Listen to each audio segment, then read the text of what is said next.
Graças a todos juntos. Vamos ficar de pé, vamos orar, agradecer a Deus esse privilégio, amados irmãos, estarmos unidos em nome de Jesus. É um privilégio tão tremendo nós unirmos. A igreja de Cristo, a parte da igreja do Senhor Jesus Cristo. Sabendo que nós temos o cabeça, que é nosso Senhor Salvador Jesus Cristo, sabemos que somos salvos pela graça de Deus, sabemos que nossos nomes estão escritos no livro da vida, sabemos que um dia nós estaremos para sempre com o Senhor. Irmãos, é uma reunião de esperança, é uma reunião de conforto, consolo, de graça. Então é uma alegria nós estarmos juntos, irmãos, podermos diante de Deus pedir que o Espírito Santo de Deus dirija tudo, conduza tudo, para que o nome dele, a glória do Senhor Jesus, seja manifesta no meio do seu povo. Diga a nós em nome de Jesus. Senhor Deus e Pai, em nome de Jesus, estamos aqui reunidos para te adorar, para buscar mais, para conhecer um pouco mais de ti, Senhor. Que a tua palavra, que foi ministrada nessa noite, possa achar em nossos corações lugares. Amém. Para que essa palavra possa frutificar. Amém.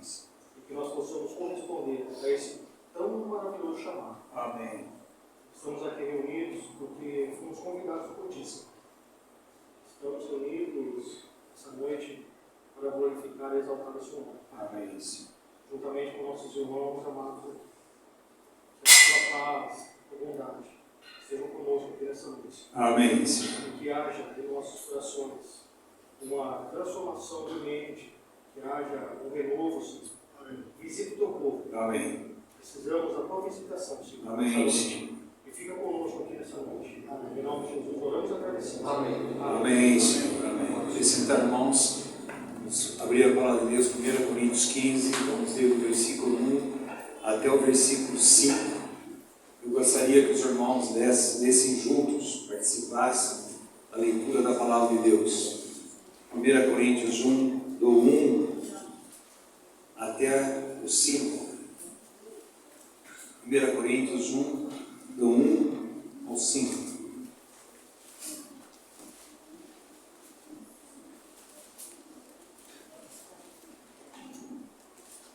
E aqui tem a descrição do que é o Evangelho, e nós estamos diante dos elementos que falam plenamente do Evangelho da graça de Deus, que é o pão e o vinho. E nós devemos, amados irmãos, perguntar no nosso coração se nós temos realmente compreendido de modo crescente, com devoção crescente, o amor de Deus demonstrado naquela cruz pelo seu próprio Filho. Será que realmente cada vez que nós participamos, nós lembramos, não de um modo só agora, mas uma lembrança contínua do Evangelho da graça de Deus? Amados irmãos, nós ouvimos o Evangelho, recebemos o Evangelho, devemos viver o Evangelho e aguardar o Evangelho pela graça de Deus. E aqui está o Evangelho. Se alguém perguntar para você, bom, o que é o Evangelho? Nós vamos ler juntos 15 do 1 ao 5. 1 Coríntios 15 do 5. Vamos juntos. Irmãos, venho lembrar-vos o Evangelho que vos anunciei. 1 Coríntios 15, do 1 ao 5. 1 Coríntios. Eu tinha falado o quê? Certo? Vocês precisam dar uma... Irmãos, todos juntos. Irmãos, venho lembrar-vos o Evangelho que vos anunciei, o qual recebeste e no qual ainda perseverais. Por ele também sois salvos, se retiverdes a palavra tal como vou-la preguei, a menos que tenhais crido em vão. Antes de tudo, vos entreguei o que também recebi, que Cristo morreu pelos nossos pecados, e segundo as Escrituras, e que foi sepultado e ressuscitou, e no terceiro dia, segundo as Escrituras, e apareceu a Cefas e depois aos 12. Antes de tudo, o que eu recebi do Senhor,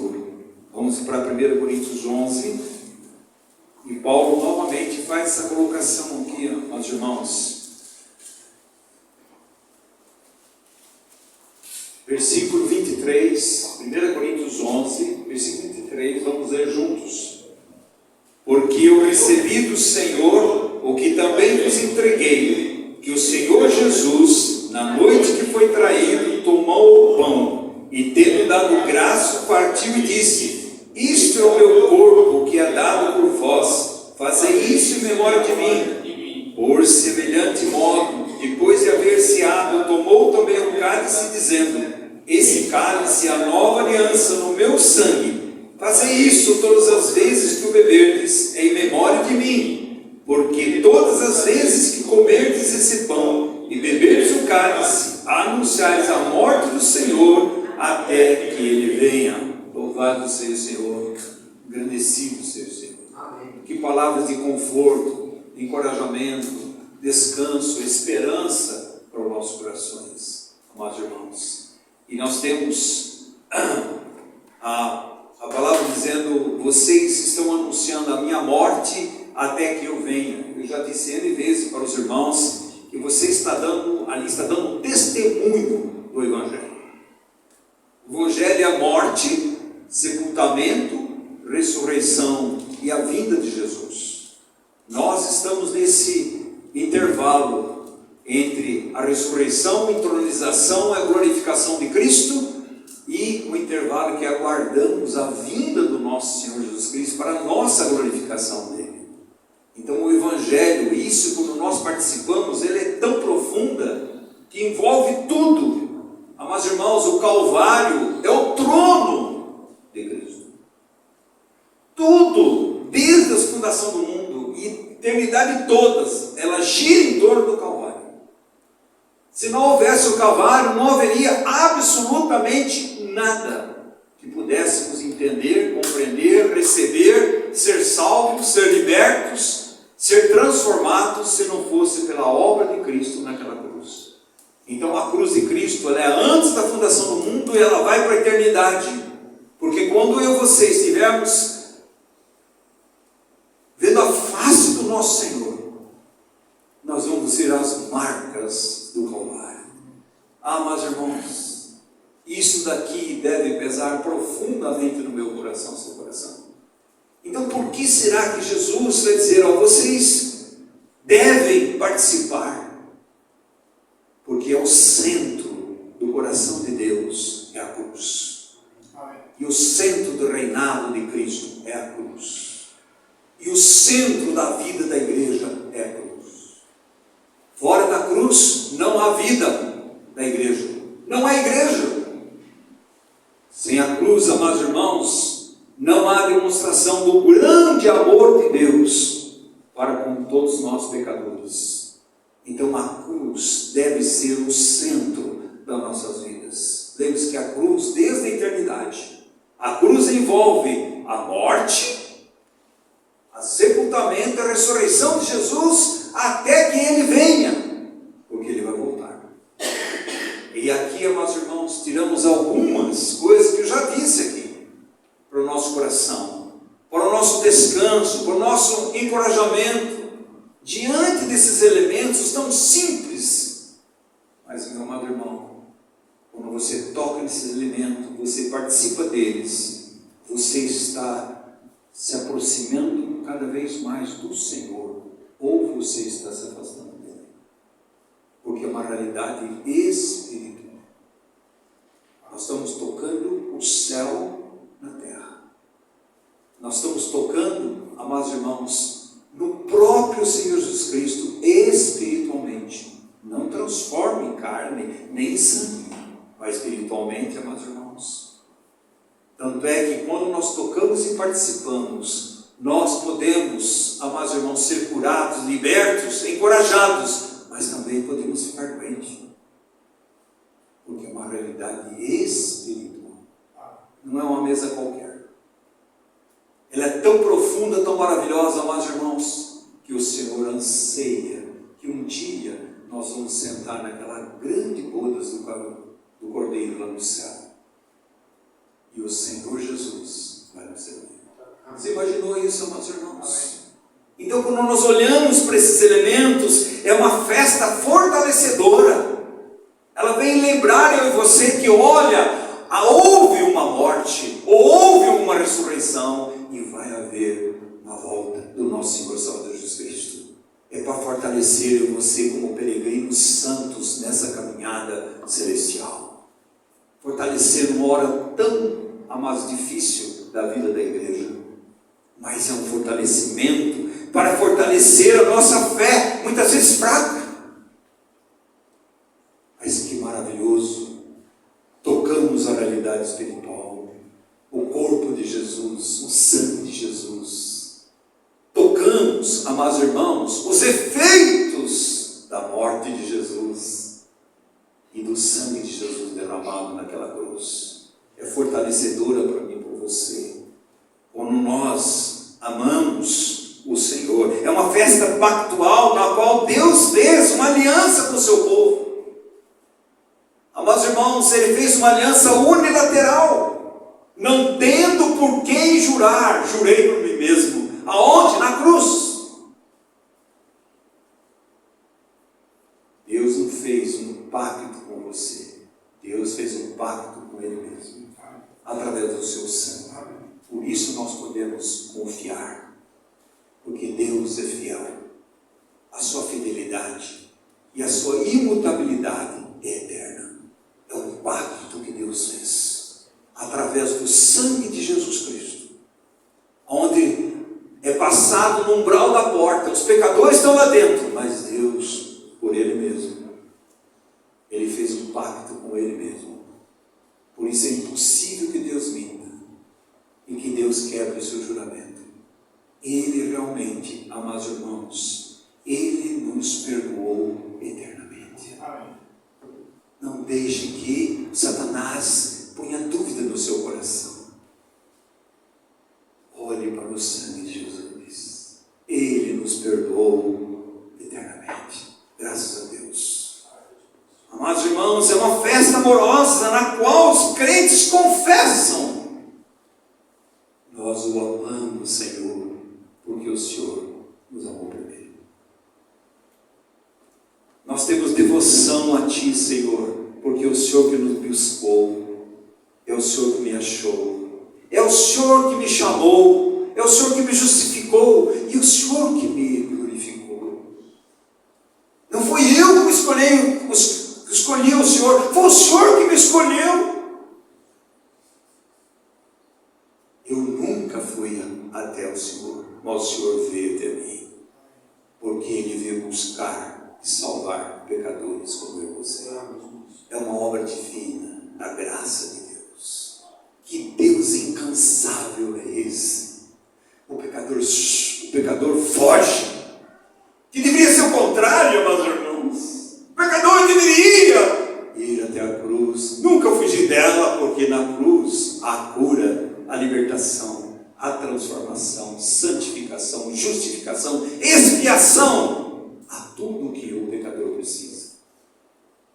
Mas, irmãos, é uma festa testificadora. Ao participar, confessamos a toda a igreja que Cristo é o meu Salvador, que Cristo é o meu Senhor, que é a única esperança e o amor da minha vida, o amor da nossa vida. Nós confessamos, participando dos elementos. A minha devoção é o meu Senhor e Salvador Jesus Cristo.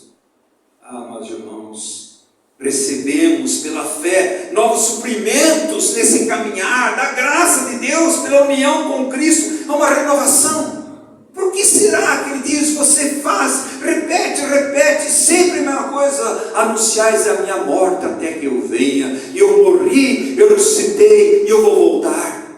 Renove a sua esperança nesse caminhar. Endireite seus joelhos trúpegos e desce caminhos errados. Olhe para o autor e consumador da fé, de Jesus Cristo, nosso Senhor e Salvador. Mas irmãos, é para nós a comunhão não só um lembrete para nós Mas também, amados irmãos, não é memória. Memória você pode colocar um busto lá, assim, se olha e fala que aquele é Rui Barbosa, e trazer memória. Não, irmãos, nós estamos falando de coisa viva. Nós estamos falando de Deus vivo. É aquele que morreu e que disse: porque você procura entre os mortos aquele que vive. É lembrete para mim e para você.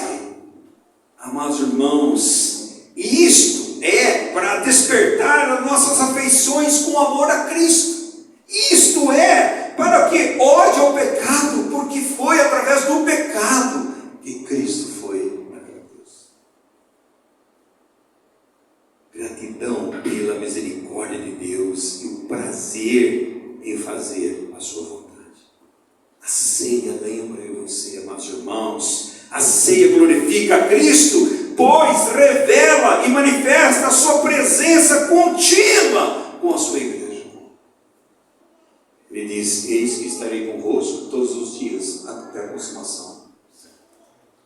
Onde 2 ou 3 pessoas estiverem unidas em meu nome, estou no meio deles. Irmãos, a doce presença de Deus através do seu Santo Espírito, o Espírito da verdade, o Espírito de Cristo, o Espírito de Deus, presente no meio da Assembleia. A mesa do Senhor é vista como uma combinação de todos os testemunhos cristãos na minha vida e sua, isto é, a morte de Cristo, a nossa morte com Cristo, a unidade de todos os filhos de Deus num só corpo.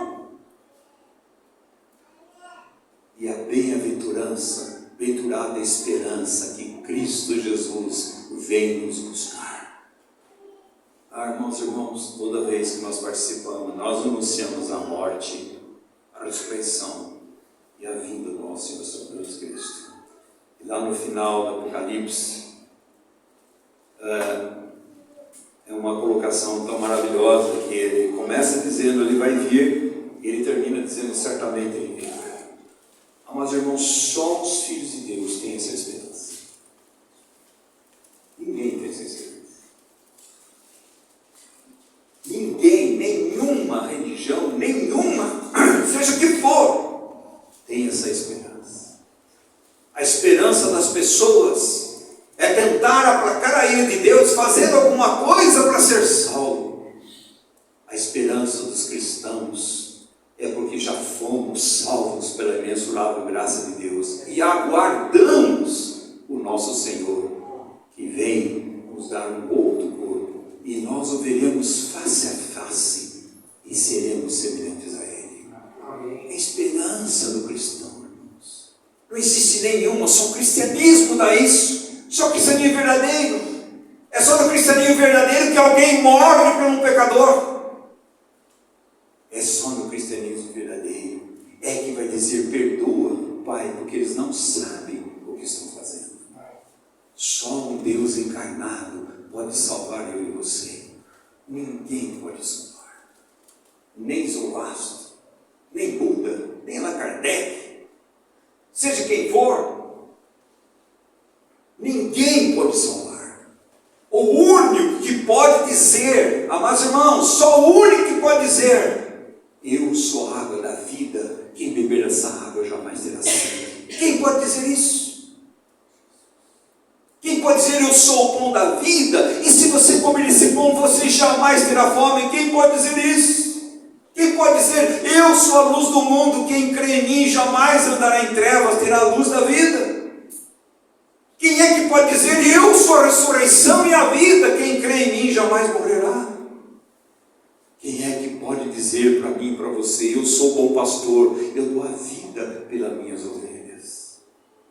Quem é que pode dizer: eu sou a porta, se você entrar por ela, você achará pastagem, porque eu vim dar vida e vida em abundância?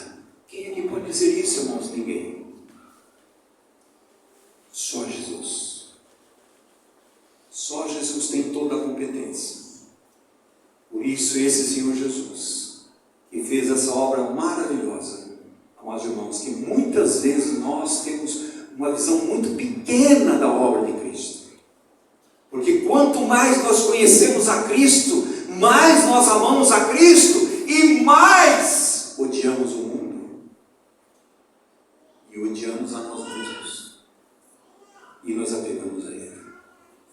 Porque, amados irmãos, Ele e somente Ele deve ser tudo para a nossa vida.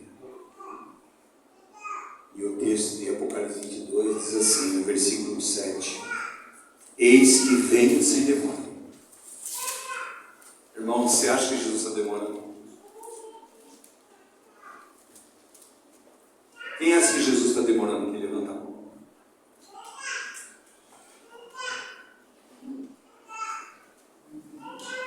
Você não sei que ele vem. Irmãos, quanto no passado irmãos morreram, falaram: Senhor, eu gostaria tanto de ver o Senhor. Ele vem sem demora. Depois ele diz lá: eis que venho sem demora outra vez. 3 vezes em Apocalipse 22. E no final, no versículo 20, olha o que ele diz. Ele diz assim: aquele que dá testemunho destas coisas. Quem é que dá testemunho dessa coisa? Cristo. Cristo morto, sepultado e ressurreto, exaltado à direita de Deus Pai. Ele que dá o testemunho. E ele diz assim: certamente eu venho sem demora. Jesus está demorando?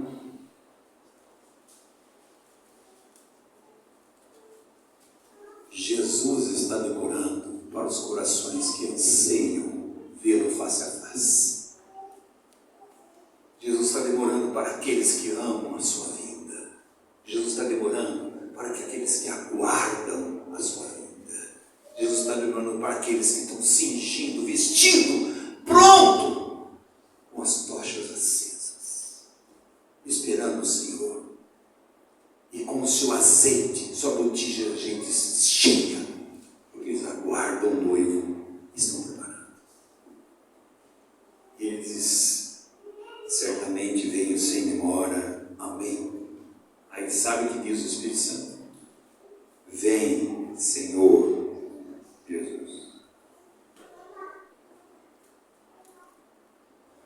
É o desejo de Jesus voltar depressa. E você pergunta: então por que Jesus está demorando? Irmãos, é duro, mas irmãos, quando você vai num casamento, já pegou isso daí, não, é uma realidade da igreja. Nos casamentos também é assim, naturais. O noivo está lá, bem vestido, preparado, certo? E a noiva? O noivo põe seu vestido, sua roupa, põe seu terno e sua roupa e está tudo pronto, já vamos. E a noiva? Embaralhada, engraçada, descabelada, preocupada. O que vão dizer de mim? Irmãos, olhe para o noivo, e o noivo satisfaz plenamente com a sua noiva, que o aguarda, que o ama, que o deseja, que o espera. O noivo está demorando, porque a noiva está distraída. Está preocupada com muitas coisas. Mas preste bem atenção. O noivo, a Bíblia diz, está sentado, mas o noivo já levantou. Olha Estevão, para receber os seus, e já está em pé. Mas irmãos, logo, logo veremos a estrela da manhã. Ansiamos por isso, irmãos. Tudo está nesses elementos. Tudo está nesses elementos. A nossa salvação, a nossa esperança, nosso encorajamento, o nosso fortalecimento, o nosso amor, nossa devoção, a nossa desejo que Cristo volte. Então coloquemos diante de Deus. Vamos orar. Baixar a cabeça, orar. Colocar diante de Deus os nossos corações. Estão realmente voltados para o Senhor. participarmos desses elementos, a ceia é para o renascido, que nasceu de novo, que nasceu do alto. A ceia é para os filhos. Mas eu tenho dúvida se eu sou. Então é hoje. Se o Espírito Santo tocar o seu coração, arrepende-te. Receba Jesus como Salvador. E você é um filho de Deus. Mas minha vida está meio errada, eu estou minha coisa. Preste atenção. Nós temos um advogado para os nossos pecados. Nosso Senhor Salvador Jesus. Ele é a propiciação pelos nossos pecados. Confesse. Não carregue, confesse. E assim participe desses elementos maravilhosos da mesa